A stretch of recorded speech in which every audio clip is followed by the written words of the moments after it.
என்ற பாடத்தில் அமிலங்கள் காரங்கள் அதை பற்றின கொள்கைகளை பார்த்தோம். அரினியஸ் கொள்கை, லவ்ரி பிரான்ஸ்டட் கொள்கை, லூயி கொள்கை 3 பேரோட கொள்கைகளை பார்த்தோம். இப்போ அடுத்து நம்ம என்ன பார்க்க போகிறோம் அப்படின்னா அமிலங்கள் காரங்களோட வலிமையை பார்க்க போகிறோம். அமிலங்கள் காரங்கள் ரெண்டுமே நீர் மூலக்குருவில் அயனிகளாக பிரிகை அடையும். நீர் மூலக்குருவில் அயனிகளாக பிரிகை அடையும் அப்படின்ற விஷயத்தை நம்ம சொல்லிட்டோம்.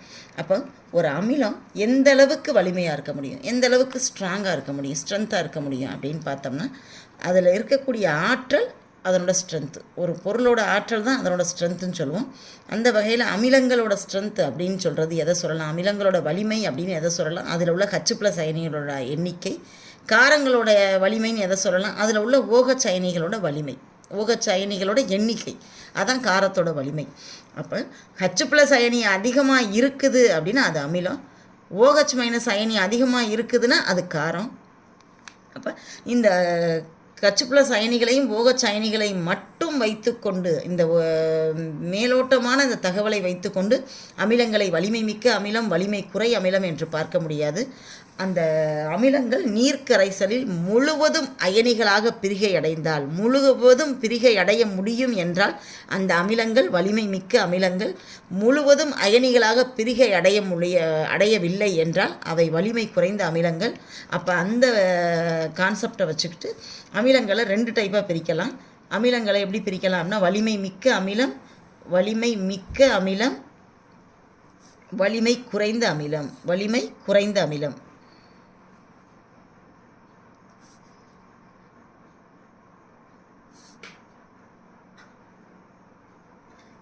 டூ மார்க்கில் சிம்பிளாக கொஸ்டின் கேட்டுருவாங்க. வலிமை மிக்க அமிலம், வலிமை குறைந்த அமிலத்திற்கு ஒரு எடுத்துக்காட்டு தருக அப்படின்னு கேட்டுருவாங்க. அப்போ வலிமை மிக்க அமிலங்கள் அப்படின்னு எதை எடுத்துக்காட்டு எழுதலாம், HCl எழுதலாம், H2SO4 எழுதலாம். இவங்கெல்லாம் அடர் அமிலங்கள், கனிம அமிலங்கள். இவங்க எல்லாமே வலிமை மிக்கவங்க, நீர்க்கரைசலில் முழுவதும் அயனிகளை கொடுக்கும், H+ அயனிகளை கொடுக்கும். வலிமை குறைந்த அமிலங்கள் யார் அப்படின்னா கரிம அமிலங்கள் எழுதலாம். ஃபார் எக்ஸாம்பிள் HCOOH ஃபார்மிக் அமிலம். இதோட பேர் என்னதுப்பா, ஃபார்மிக் அமிலம். CH3COOH இதோட பேர் என்னது, அசிட்டிக் அமிலம். இதோட பேர் என்னது இப்போ அசிட்டிக் அமிலம். இது இரண்டும் வலிமை குறைந்த அமிலங்கள். அப்போ நீர்க்கரைசலில் முழுவதும் அயனிகளாக பிரிகை அடையாது. முழுவதும் அயனிகளாக பிரிகை அடையாத இந்த அமிலங்களை வலிமை குறைந்த அமிலங்கள் அப்படின்னு சொல்லலாம். அப்போ காரங்களோட வலிமையை எப்படி சொல்லலாம் அப்படின்னா வலிமை மிக்க காரம், வலிமை மிக்க காரம், வலிமை குறைந்த காரம், வலிமை குறைந்த காரம்.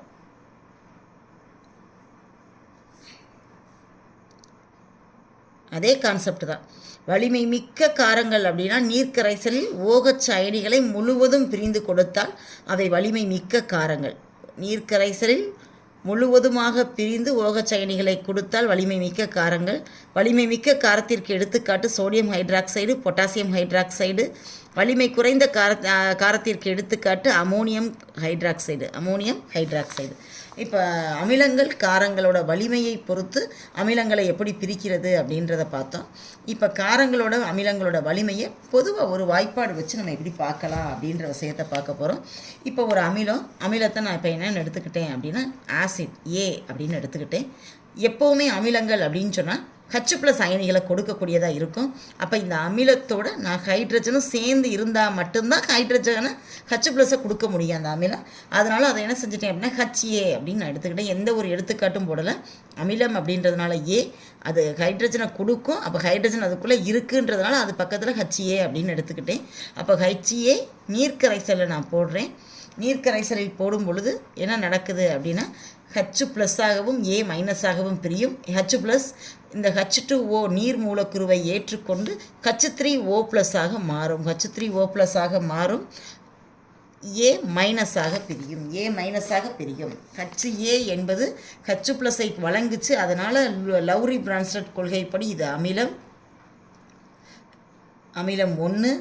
இது H+ அயனிகளை கொடுத்து காரமாக மாறியது. அப்போ இது காரம் 1. இது அமிலக்கார இரட்டை.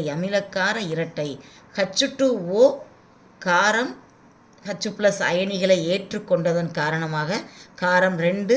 காரம் 2 H+ அயனிகளை ஏற்றுக்கொண்டு H3O+ ஆக மாறுறதுனால இது அமிலம் 2, இது அமிலம் 2. அப்போ இது அமிலக்கார இரட்டை. இப்போ இந்த வினைக்கு வேதி வினைக்கு சமநிலை வினைக்கு நம்ம என்ன எழுத போகிறோம் அப்படின்னா சமநிலை மாறிலி கே மதிப்பு எழுதும் பொழுது எப்போவுமே நம்ம சமநிலை வினை அப்படின்னு எடுத்தோம்னா முன்னோக்கு வினையும் பின்னோக்கு வினையும் சமமாக நடக்கும். வினை படுபொருள் வினைப்பட்டு வினை விளைபொருளை கொடுப்பது போல வினை விளைபொருள் வினைப்பட்டு வினை படுபொருளை கொடுக்கும். ஒரு குறிப்பிட்ட கண்டிஷனில் ஒரு குறிப்பிட்ட நிலைமையில் வினை படுபொருளும் வினை விளைபொருளும் சமம். அந்த சமமான நிலையை நம்ம சமநிலை அப்படின்னு சொல்லுவோம். அந்த சமநிலை கண்டிஷனோட சமநிலை மாறிலி மதிப்பு கேயோட மதிப்பை எழுதும் பொழுது எப்போவுமே வினை விளைபொருளோட செறிவை மேல் பக்கம், வினை படுபொருளோட செறிவை கீழ்ப்பகுதியில் போடணும். அப்போ இங்கே வினை விளைபொருளோட செறிவு H3O+, செறிவு அப்படின்னு சொன்னாலே நம்ம சதுர பிராக்கெட் கொண்டு தான் எழுதணும் எப்போவுமே. A- செறிவு பை கீழே வினைபடு பொருள். அப்போ வினைபடு பொருளோட செறிவு HA செறிவு H2O செறிவு. நீர் மூலக்கூறுவை பொறுத்த வரைக்கும் அதிக அளவில் எடுத்துக்கிடுவோம் எப்போவுமே.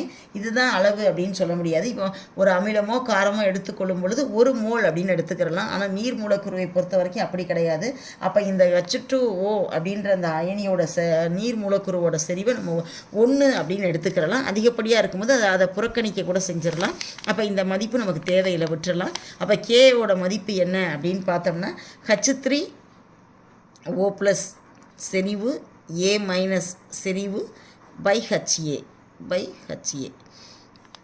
இப்படி ஒவ்வொரு வினைபடு பொருள் வினை விளைபொருளோட செறிவை கொண்டு இந்த சமநிலை மாறிலி கணக்கிடப்படுகிறது. இங்கே ஒரு அமிலம் பிரிகை அடைவதன் காரணமாக இந்த சமநிலை மாறிலி கணக்கிடப்படுகிறது. அப்படின்றதுனால இந்த கே மதிப்பை நம்ம பிரிகை மாறிலி அப்படின்னு சொல்லலாம். இல்லைனா அயனிகளாக மாறுகிறது அப்படின்றதுனால அயனியாதல் மாறிலின்னு சொல்லலாம். இல்லைனா சமநிலை மாறிலி அப்படின்னு கூட சொல்லலாம். இப்போ இந்த கே அமிலத்துக்கு நம்ம கண்டுபிடிக்கிறதுனால அது KA அப்படின்னு போடணும். இது காரத்திற்கு கண்டுபிடித்தோம் அப்படின்னா அதே மாதிரி காரமும் OH- அயனிகளை வழங்கும். OH- அயனிகளை வழங்கும் பொழுது அங்கே காரத்திற்கு மதிப்பு போடுவோம். காரத்திற்கு மதிப்பு போடும்பொழுது KB என்று குறிப்பிட வேண்டும். காரம் என்பது பேஸ், அதனால் B. அமிலம் என்பது ஆசிட், அதனால் A.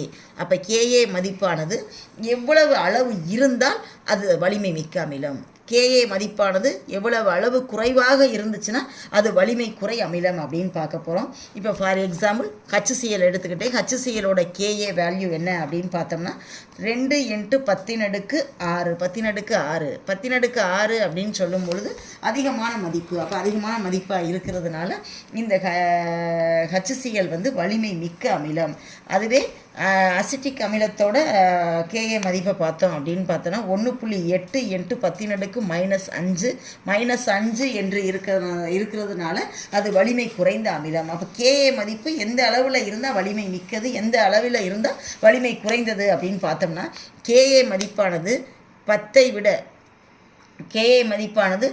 விட அதிகமாக இருந்தால் வலிமை மிக்க அமிலம். KA மதிப்பானது 1 விட குறைவாக இருந்தால் வலிமை குறை அமிலம். வலிமை மிக்க அமிலம், வலிமை குறை அமிலம். அப்போ KA மதிப்பை கொண்டு அந்த அமிலங்களோட வலிமையை நம்ம என்ன செய்ய முடியும் அப்படின்னா நிர்ணயிக்க முடியும். KA மதிப்பு 10 விட அதிகமாக இருந்தால் வலிமை மிக்க அமிலம், 1 விட குறைவாக இருந்தால் வலிமை குறைந்த அமிலம்.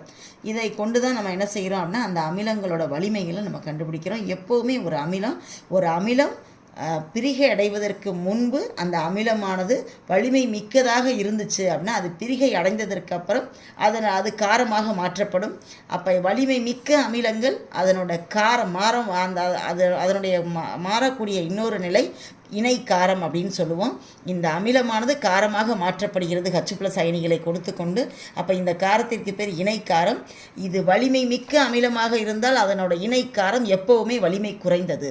இது வலிமை குறை அமிலமாக இருந்தால் அதனோட இணை காரம் வலிமை மிக்கது. அதான் நம்மளோட புக்கில் எக்ஸாம்பிள்ஸ் கொடுத்துருக்காங்க. அந்த எக்ஸாம்பிள்ஸ் பார்த்தோம் அப்படின்னா ஒவ்வொரு அமிலங்களும் வலிமை மிக்க அமிலமாக இருந்துச்சு அப்படின்னா அது H+ அயனிகளை வழங்கியதற்கு பிறகு வலிமை குறை காரமாக மாற்றப்படுகிறது.